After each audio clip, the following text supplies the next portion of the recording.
So good afternoon, class. So this is our exercise number 3, which is under your cardiovascular system.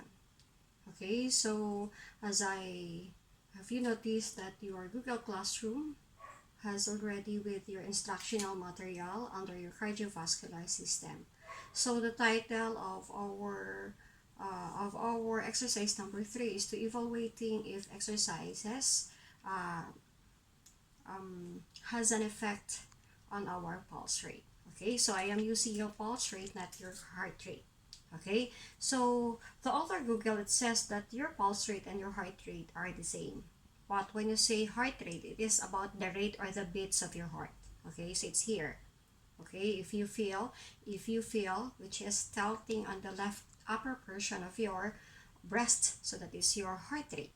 Okay, so your pulse rate is found here along your wrist.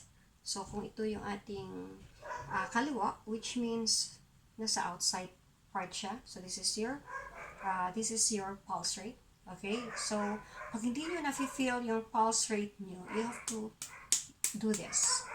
Okay, so bubuhayin natin siya 10 ka pa. Okay, you have to use your 2 fingers.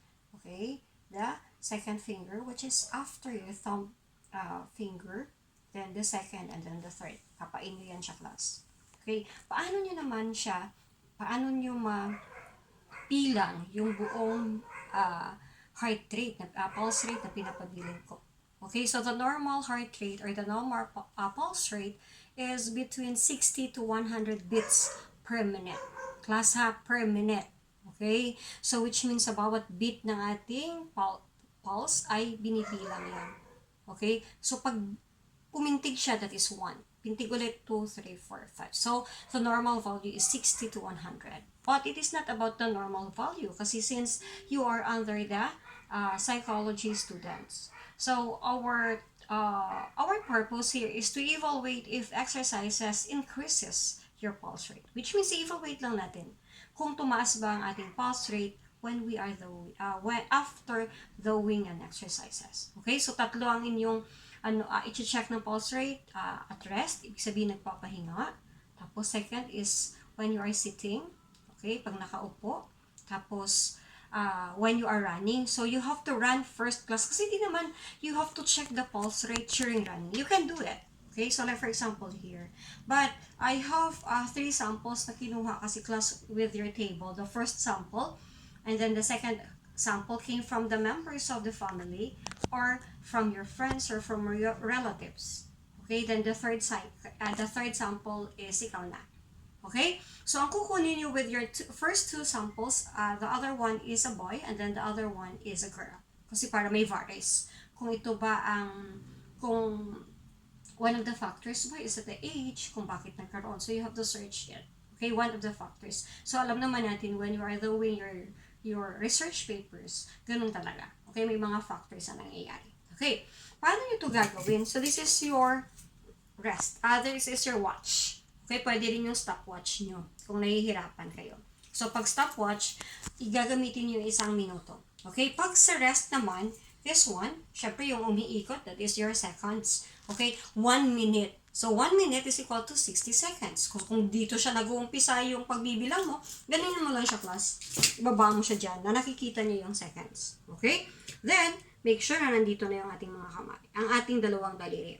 Then, babantayan kung saan ka nag-umpisa ng pagbibilang ng seconds. Kung yan ay pumwesto sa 30, which means round the clock yun, sa 30 rin siya magsa-stop. Okay? So, ano yun?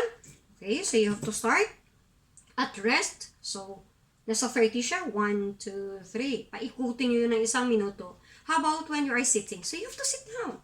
Okay, you have to sit down. Then, check. Another 1 minute or 60 seconds. And then the other one is that you have to run for 5 minutes. Or members of the family, you have to run. But in position or in place. Which means hindi pwedeng tumakbo sa labas. In a position only or in place. So, for example, here. So, you have to run for 5 minutes here. Okay, you have to run for 5 minutes here, then stop, check. Okay, make sure na naka-ready na ang ating relo. Kasi during the exercises, hindi natin mapapagawa. But nakakapanyo yung class, ito'y mabilis. Okay, 5 minutes only kasi baka mamaya yung samples nyo ay hindi nyo masyadong nagiging nakalagay doon na yung sample sa dalawa ay dapat free from cardiovascular diseases. So, walang high blood kasi the exercises increases your blood pressure. Okay, so, after your exercises, di ba, magra-run ka for 5 minutes, then check, then i-check mo siya, then around 60 seconds ulit, tapos i-double check, then after that, you have to rest. Take a rest. Kung kailan ka nag-uumpisa ng pag-check, magre-rest siya ng 5 minutes after ng pag-check mo, after the exercises. So, magbibigay ka ulit ng 5 minutes, then check.